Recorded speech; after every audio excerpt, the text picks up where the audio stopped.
Hey, welcome to Friday Night Lights. I'm Craig Smiley. Mike Fenner has the night off, and we're happy to have Tom Decker. Whoa, what happened? This is what I bring to the show, buddy. My goodness. Listen, don't touch anything for a few seconds back there.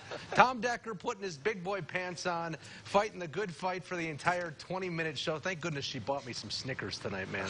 Let's get into it. Let's get to it. Week 9 of the high school football season, the final full week of the regular season, with some playoff games on the schedule for a week from tonight. All right, Brad Orlando's McDowell Trojans tuning up for next week's 6A District Championship game against Erie High. Tonight taking on West Toronto Prep, who lost to Cathedral Prep a week ago, and it's quarterback Chris Yukno showing the legs early in the second half. Same drive, it's Yukno with the play action, and he finds tight end Zach Edmiston, 19 yards and in, 31-6 McDowell. Trojans defense bringing the noise and the funk on the next drive. Lucas Nowasinski just blows up the West Toronto Prep lineman and gets the sack. McDowell gets it back after a punt, and they go to the ground. Dominic Ferraro squeaks through a hole and picks up some big yards, gets the payoff to end the drive with a touchdown. McDowell heads to the D10 championship. Q score 38-20. Your final. Time to turn our attention to one final week of regular season region play. In Region 6, the Mercyhurst Prep Lakers could wrap up the title with a win tonight in Northeast. That's right. Jeff Rube's club could also secure back-to-back undefeated regular seasons by taking down the Great Pickers. Ted Baylor Stadium we go. Lakers greeting Northeast captain Lucas Russell, who could use the help of injured Picker star Alex Firmanek. Northeast first possession. Kean Skrekla airs it out right to Mercyhurst Prep defensive back Jaden Richards. He called ahead. He's got reservations for 6, and the table is waiting. 7-0 Lakers. Next, Northeast possession. Skrekla airs it out again. This time, it's senior Andrew Montefiore coming away with the interception. He's thinking happy thoughts, too. The other sideline is the same result. Mercyhurst out to a 2-score lead, and from there, Zach Helsley finally gets to see the field on offense that he's in. Mercyhurst makes it perfect back-to-back regular seasons and region championships, winning 54-0. Staying in Region 6, the Girard football team could guarantee its first non-losing season since 2014 with a win tonight in Titusville. Bill McNally's Yellow Jackets needed a win or a Corey loss to Harbour Creek to clinch a spot in the District 10 playoffs. Let's head to Carter Field now for the highlights. In this one, Girard out to a nice lead at the break. And it's going to be Corey Russell picking up the yards here. That's going to set up first and goal for the Yellow Jackets. Nice effort there by him. Still on the drive, it's Tyler Hawkins. He's plowing his way into the end zone. That made it 33-0 Girard. Titusville wouldn't come away with a win in this one. But Rockets Parker Harvey doing a heck of a play on the highlight here, hopping over a defender. But it's going to be Girard locking up the playoff berth with a 33-0 win. The Corey Beavers hosting Harbour Creek tonight. Third quarter's where we're picking this one up. Huskies already up 13-6. And this is Nathan Schreffler going to the air. He gets picked by Elijah Langer Williamson, and he is heading the other way. Finally going to be brought out of bounds. Huskies, though, could not capitalize on the turnover. So we skip ahead to the fourth. Same score, Beavers threatening Schreffler to Tyler Jackson. He makes a nice catch here, and he's heading the other way. And, Craig, you know how it is. When a big play happens, the kids run you over. Yeah, so that's, my goodness, I got get out of the way. You're a big man, though. Yeah, Schreffler looking for it all, going to the end zone. He's going to pick off, though, by Hunter Lewis. And the Harbour Creek Huskies win the defensive battle tonight, 13-6. Chris Mora and the Fairview Tigers with a first-half lead on Matt Morgan's Iroquois Braves. Second quarter, it's Matt Alessi back to pass for Iroquois. Feels the pressure immediately, and the Fairview defense swarms and comes up with the sack. Tigers would get the ball back, though, after a punt. It took precisely one play for Mora to find some room, shake a tackler, and how about 80 yards to the house. 11 carries, 288 yards, and 5 touchdowns for the kid who broke the school's single-game rushing record a week ago. And Fairview's had some good running backs. Fairview gets the win tonight, 52-28. General McLean on the road at Seneca tonight. First Lancer possession. It's going to be Dominic West taking the handoff, and he heads down the sideline. Again, everybody aiming at me tonight, Craig. I swear he's going to hit me. He's finally knocked out of bounds, but a good play to move the change. A few plays later, it's Luke Dillon. He's going to air it out, and Jackson Scrutchins, he makes the catch. And look at this play. Bullying his way into the end zone. That would make it 7-0 Lancers. Next GM possession, it's Dillon on the keeper. He fools everyone, and I'm not going to lie, Craig, he fooled me right there. I caught up with him, though. GM looks good tonight. They roll 68-21. To Waterford we go. Fort LaBeouf welcoming the Sharon Tigers. See, she's getting better back there with these graphics. Yeah. Bison down 7-0 in the first quarter. Sharon looking for more, and they go the inside handoff. CJ Parchman gets through the LaBeouf defense, and he's going the distance. He's going for speed. 14-0 Sharon with the lead.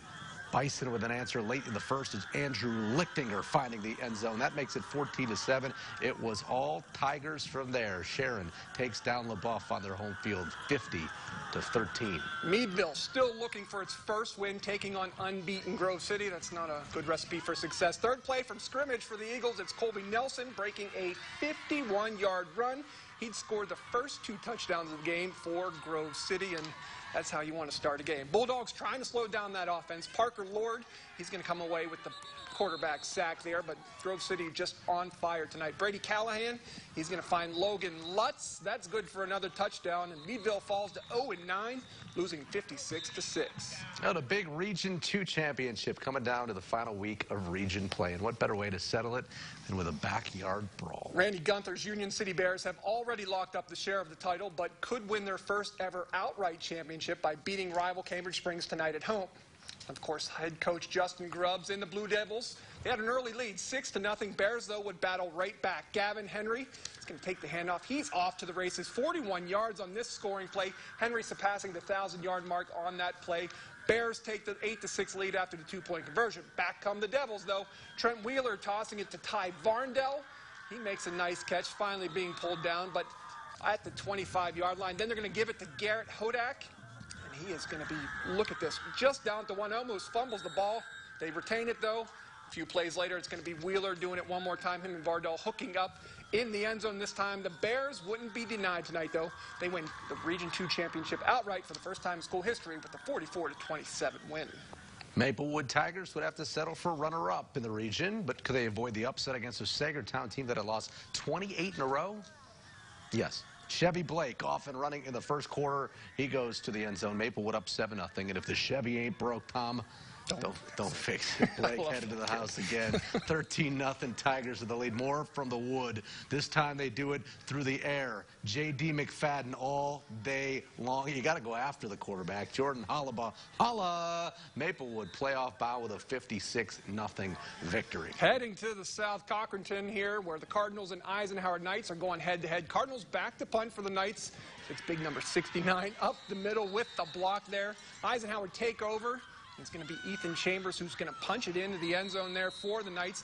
This one was a shootout, but it's Cochranton coming away with the win tonight, 50-34. All right, let's go to the Lewis Fitness and Performance scoreboard. Stay with us back there. We got some scores to show you. Just roll when you're ready. Warren beats Franklin, who was playing without Ian Hayes, 47-7 in Region 7, and the rest of them are non-region scores. Let's keep them moving. Mercer beats Lakeview 44-14. Northwestern falls to Reynolds on the road 34-22.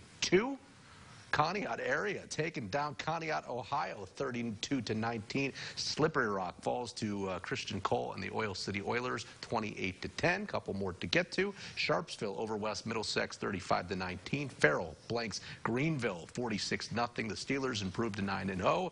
Hickory loses to Wilmington 42-0. Hollidaysburg, Homer Delatre's team, taking down DuBois 50-16.